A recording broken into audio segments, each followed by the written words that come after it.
예, 그러면 이제 운송계약의 종료에 대해서 한번 보도록 하겠습니다. 자, 용선자의 임의 해제가 있는데 이게 무슨 소리냐면 발행 전에 전부 용선자는 운임의 반액을 지급하고 계약을 해제할 수가 있고요. 이거는 우리가 이미 앞에서 한번 배웠습니다. 그래서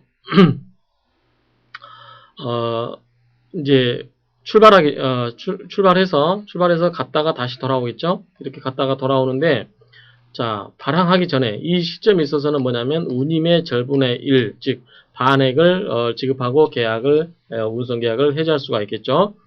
왕복 항해의 용선계약인 경우에는 전부 용선자가 그 회항 전에 계약을 해지한 때, 자, 회항 전에 해지한 때와 그 다음에 다른 항에서 선적항에 항행하여야 할 경우에 전부 용선자가 선적항에서 발행하기 전에 계약을 해지하기 전에는 운임의 3분의 1을 지급을 하고 계약을 해지할 수가 있다라고 이렇게 되어 있습니다. 이것도 이미 앞에서 배웠던 내용이죠. 지금 해상법은 중복되는 내용이 많기 때문에 계속해서 보통 이제 강의에서 생략하고 넘어갑니다만 저는 이 준용하는 경우도 전부 갖다가 다시 설명을 하는 경우 때문에 앞에서 배웠던 내용이 또 중복되고 하는 내용이 있기 때문에 그런 부분을 이해하시기 바랍니다. 용선자나 송화인이 계약을 해제 또는 해지한 때에도 부수 비용과 이 채당금을 지급할 책임을 면하지 못한다. 따라서 지급을 해야 된다라고 하는 거죠. 그래서 이 부수 비용과 채당금을 지급을 하라라고 하는 거죠. 이 경우에 용선자나 송화인은 운송물의 가액에 따라서 공동훼손 또는 해난 구조로 인하여 부담할 금액을 지급을 해야만 됩니다. 또한 운송물의 전부 또는 일부를 선적한 때는 그 선적과 양육의 비용은 용선자라든가 송화인이 부담을 해야 되겠죠. 선적과 양육할 비용은 그래서 배에다가 이렇게 선적하는 비용하고 내리는 비용, 양육 비용은 역시 뭡니까? 용선자라든가 송화인이 해야 되겠죠. 이것을 운송인은 책임지지 않겠죠. 운송인은 아까 말한 것처럼 2분의 1이라든가 3분의 2 이 정도의 운임만 받고 운송계약을 해지가 가능하겠죠.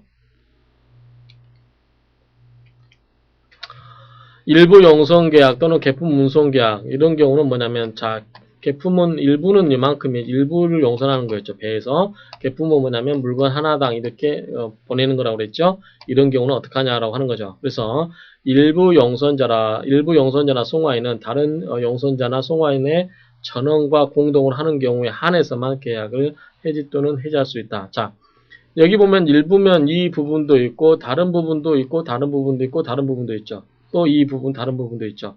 그럴 경우에 요 자기 혼자 해제해버리면 요 다른 뭡니까 이 다른 물건을 맡긴 송화인에게는 굉장히 뭐죠 리스크가 될 수 있죠. 운송인은 만약에 이 부분을 보고 나가 운송을 안 하겠다고 해버리면 이 사람들은 뭡니까 중간에 둥 뜨게 되는 결과가 되죠. 따라서 이런 경우는 이 사람이 만약에 운송계약을 해지하고 싶으면 이 사람 다른 사람들과 공동으로 이 전원과 공동으로 하는 경우에 한해서 운송계약을 해지 또는 해지할 수 있다. 그러면 운송계약을 해지 안 하려면 어떻게 됩니까? 그냥 돈 줘버리면 되겠죠.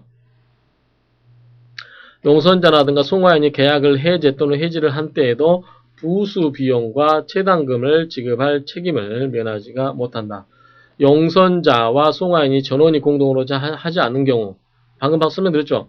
그냥 이거 공동으로 안 하고 자기 이 부분 어떻게 돼요? 그냥 운송인한테 운임 지급해버리면 끝나는 거죠. 그래서 이런 경우 용선자와 송화인이 전원이 공동으로 하지 않은 경우는 뭡니까? 이런 경우는 운임의 전액을 지급을 해야 된다라는 거죠. 아까는 전부는 뭐였죠? 2분의 1이었었죠. 발행 전에는. 그 다음에 발행 전이라도 일부 용선자라든가 송화인이 운송물의 전부 또는 일부를 선적한 경우에는 다른 용선자와 송화인의 동의를 얻지 아니하면 계약을 해지 또는 해지하지 못한다. 자, 이거는 여러분들이 이렇게 생각하시면 됩니다. 어떤 거냐면 배에다 이렇게 실었어요. 어떤 사람이 일부분을 여기다 실었습니다. 일부분을 일부 용선계약한 사람이 여기다 실었어요. 근데 이렇게 다른 사람도 전부 이렇게 물건을 실었죠? 이렇게 물건을 다 실었습니다. 그런데 나 운송계약 해지할 거야 라고 해지하고 취소하겠습니다. 그러면 뭡니까? 이거 전부 다 드러내고 다시 내려야 되잖아요. 그럴 경우 뭡니까? 요 다른 사람한테 지체되고 피해가 될 수가 있죠. 따라서 이런 경우는 다른 용선자와 송화인의 동의를 얻어서만 계약을 해제 또는 해지하라고 하는 거죠. 자, 운송물의 전부 또는 일부를 선적한 때는 그 선적과 양육의 비용은 용선자와 또는 송화인이 부담을 하게 되겠죠. 이것도 앞에서 나왔던 내용입니다. 자, 용선자의 계약 해제 또는 해지 의제. 용선자가 선적기간 내에 운송물의 선적을 하지 않을 때는 계약을 해제 또는 해지한 것으로 본다라고 되어 있죠. 그래서 용선자가 뭡니까? 배를 빌린 사람이, 자, 이 부분만큼 내가 빌리겠다고 해서 요만큼을 빌린 사람이 그 기간 내에 물건을 실지를 않는다. 선적을 하지 않는다. 그러면 이 사람이 배에다 물건을 싣고 갈 생각이 없구나라고 생각이 되는 거죠. 그래서 이런 경우는 이것은 계약을 해제 또는 해지한 것으로 본다라고 하는 거죠.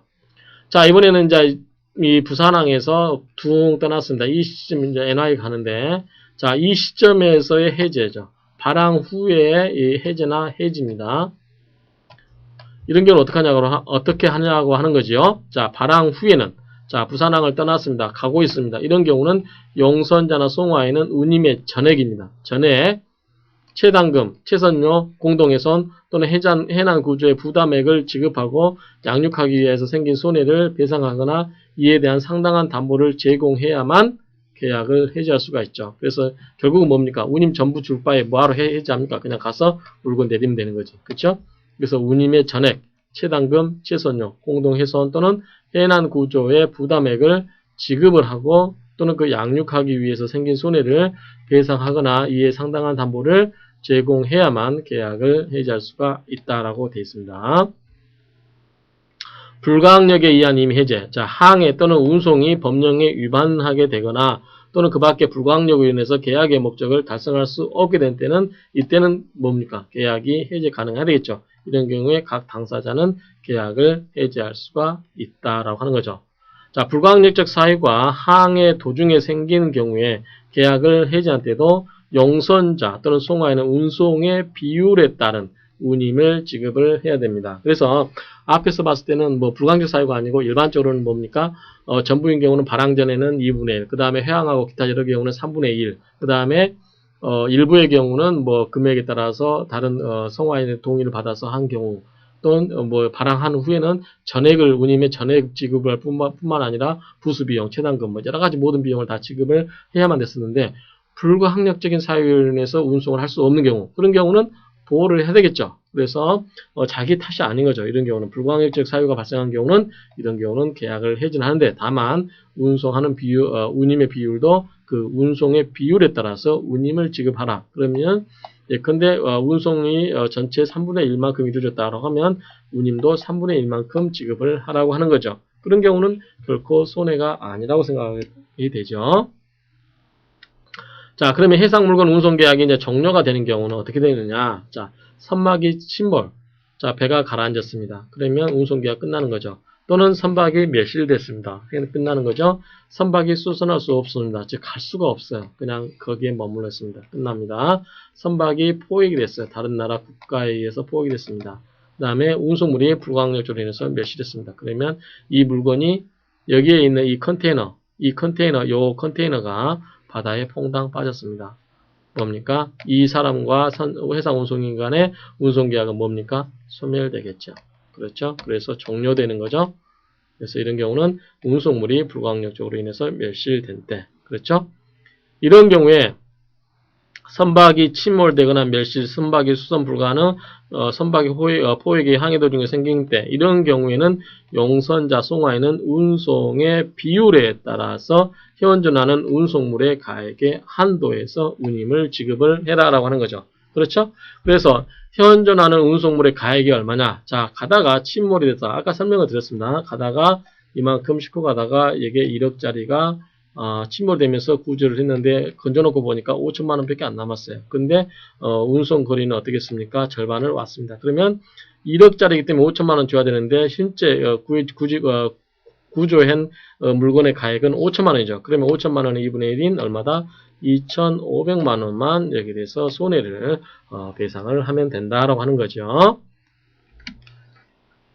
운송물의 일부에 관한 불가항력으로 인한 운송인의 선적권. 자, 운송물이 이렇게 가다가 이만큼을 빌렸습니다. 이만큼을 빌려서 이만큼 하고 있는데 이만큼이 불가항력적으로 멸실돼 버렸어요. 그럴 경우 어떡하냐? 이 부분만큼 자기가 다른 물건으로 실을 수가 있어야 된다라고 하는 것이죠. 자, 다음의 경우에 송화인, 즉 물건을 보내는 사람은 운송인의 책임이 가중되지 아니하는 범위 안에서, 당연하죠. 운송인의 책임이 가중되지 아니하는 범위 안에서 다른 운송물을 선적할 수가 있다. 어떨 때?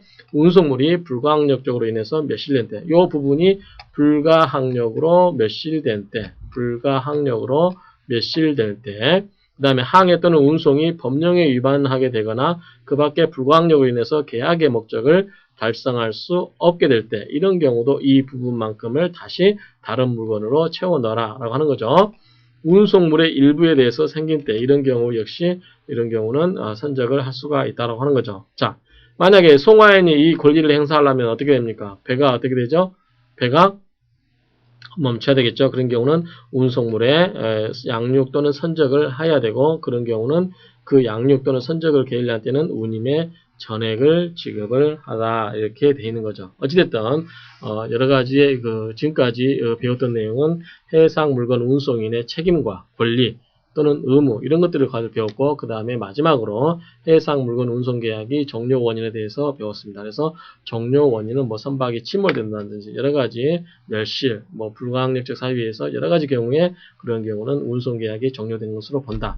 운송 계약이 종료된다 할지라도 그 운송하는 비율만큼의 뭘 내야 되죠?